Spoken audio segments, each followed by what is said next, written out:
stories about my dad and all of his things that people admire him for, all of his great stories of his rebelness and stuff. Well, I'm here to tell you a different story. Sorry. Closer to the mic, Josh.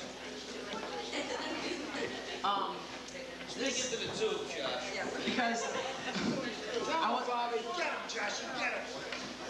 I was sort of, didn't know what to say up here, having never really been to a roast or seen anything like that. So I asked my mother, what should I do? So she said, well, like, humiliate him. So I thought I could do that. And what better way to do that than a story about, this is one of the darkest chapters of his life. When you've heard a lot about his show Journeys to the Mind, and he was in the Connecticut area, sort of like a quasi-celebrity, people knew who he was, and when I was little, Brother was a sick kid. when I was about 3 or 4 years old, they took me to my favorite restaurant, the Ground Round, and the waitress. Brother is so sick. And the waitress came over to take our orders, and she looked up. It was like part of it.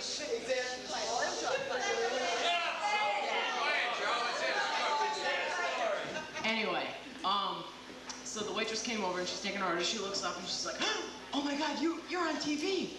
You're Joel Dobbin."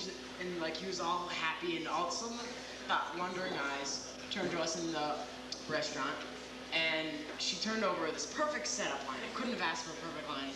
So she looks over and she goes, "Little boy, do you know who your father is?" Now let me explain something to you beforehand. I was into superheroes big time when I was little, and my father had convinced me that he, in fact, led a dual life. Not only was he mild-mannered TV personality Joel Dobbin, but the nefarious fart man.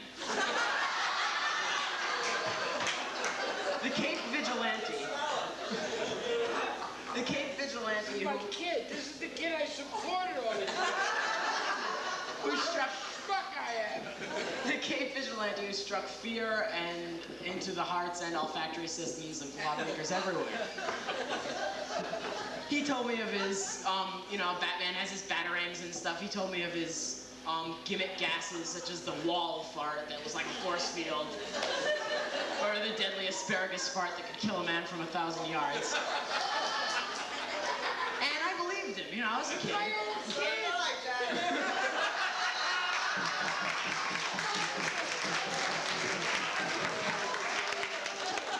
He really had me convinced that he was this superhero that would go out and, expel gases at criminals. And, Dirty Harry had his go ahead, make my day. He had go ahead, pull my finger, So anyway, we're at the restaurant. The waitress goes, "Do you know who your father is?" He's all proud. I survey the situation.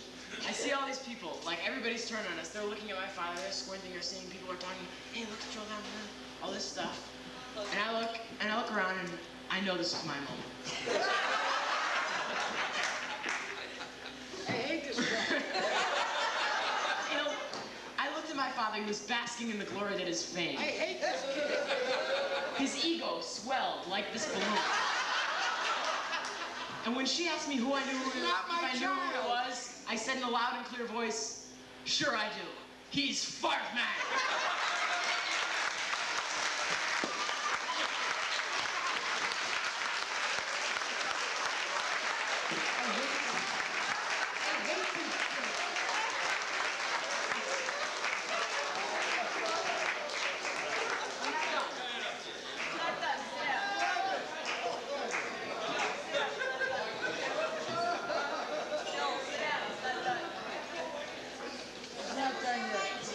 He's not done yet, but these are my sons.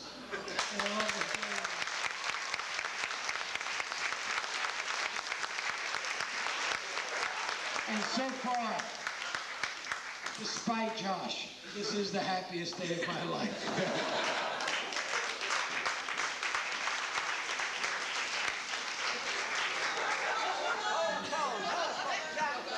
Anyway, wait.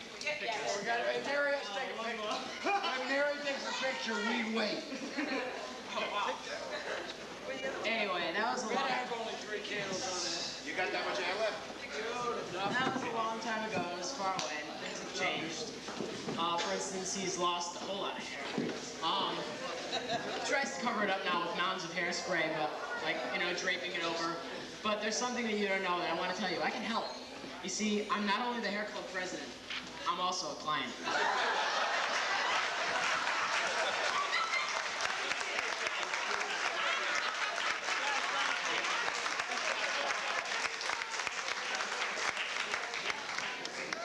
I hate this fucking kid. All kidding aside, my father's a great guy and I love him very much.